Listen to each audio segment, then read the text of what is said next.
Lors de ma précédente démonstration, j'ai retiré la visibilité de certains éléments dont j'ai fait une copie temporaire.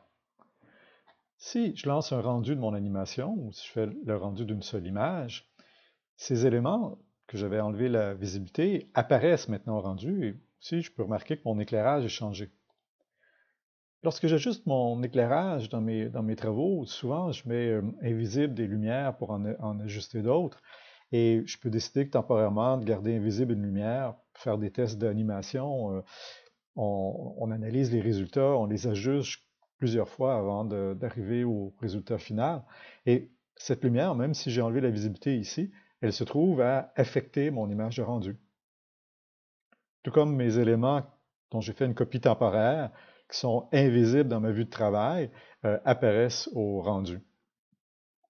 Alors, l'explication est simple, c'est que euh, le paramètre qui est ici n'influence pas le rendu.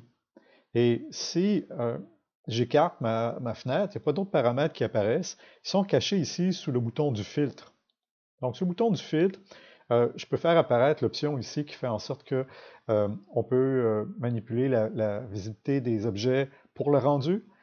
Celui-ci, c'est pour les fenêtres de travail. En fait, l'œil fait déjà le travail, mais je ne pourrais pas l'animer, l'œil. C'est pas possible sous l'œil si je prends le bouton de droite de sauvegarder une clé. Par contre, dans mes fenêtres de travail, si je veux sauvegarder des clés, je peux mettre visible cette colonne-ci. Et celle-ci, c'est pour la possibilité d'être sélectionnable, que les objets soient sélectionnables ou pas.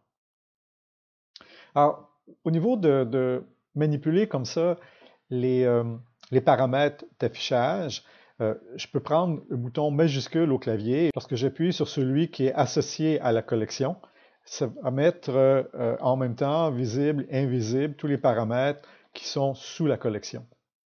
On m'a fait part du fait que certaines personnes préféraient pas travailler avec les raccourcis.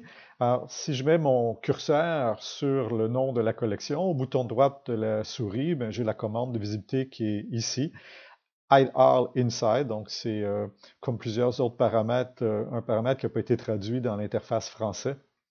Et avec le bouton de droite à nouveau, sous l'option visibilité, je vais avoir Show all inside. Donc, c'est la façon dont je peux faire apparaître les éléments, les rendre invisibles. Alors, si je mets donc ces éléments temporaires invisibles, donc c'est des copies d'éléments que je veux conserver pour l'instant. Ma lumière, la même chose ici. Alors, cette fois-ci, lorsque je vais lancer une image de rendu, voilà, pour mon animation, mon image de rendu, ça va être fonctionnel comme je souhaite. Alors, ces paramètres-là pourraient être animés. C'est pratique dans bien des cas, dans des animations.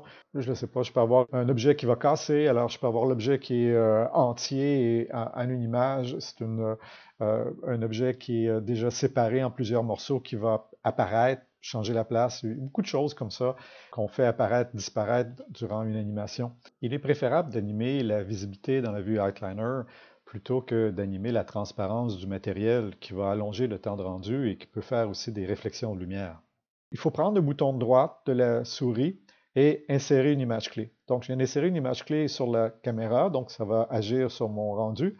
Et si je veux sauvegarder une clé aussi pour mes fenêtres de travail, pour bien voir ce qui se passe dans mes fenêtres de travail, je dois le faire aussi sur l'écran. Ce qui n'est pas possible de faire, comme je disais tout à l'heure, sur l'œil.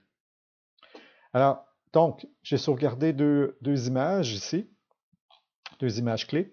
Et c'est une animation de type booléen. C'est-à-dire que si j'ai sauvegardé une clé à l'image 106, il faut que la clé soit l'image suivante ou précédente.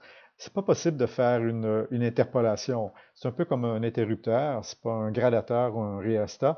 Alors, je commence par mettre invisible la composante et par la suite, je sauvegarde à nouveau une image clé. Et voilà, mon élément va apparaître à ce moment précis. Lorsqu'il est sélectionné, je vois les images clés dans le timeline, mais aussitôt que mon objet devient visible, il n'est plus sélectionné. Comme il n'est plus sélectionné, les clés disparaissent de la vue du timeline. Alors, si je veux gérer ces images clés, c'est plus facile de le faire dans l'éditeur DopeSheet.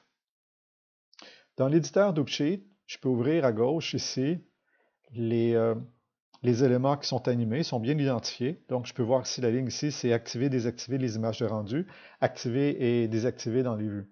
Alors, à nouveau, si je déplace mon image courante, l'élément devient désélectionné, je perds les images clés.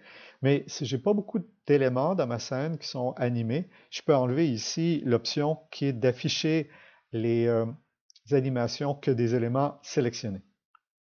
Donc, de cette façon-là, même si mon élément devient invisible, oui, je vais perdre l'accès aux clés d'animation, mais aussitôt que je ramène la visibilité, je vais pouvoir voir ces clés d'animation-là. Donc, j'ai un zoom ici. Si je veux manipuler la position de ces clés, visibilité et invisibilité, qui sont deux images consécutives, je dois les sélectionner toutes deux ensemble. Elles le sont déjà par défaut. Alt-A désélectionne. Je pourrais sélectionner avec B, la boîte de sélection, et les déplacer dans le temps pour faire en sorte qu'ils vont apparaître, disparaître plus tôt, plus tard dans le temps. Alors voilà comment fonctionnent les options de visibilité dans la vue Outliner.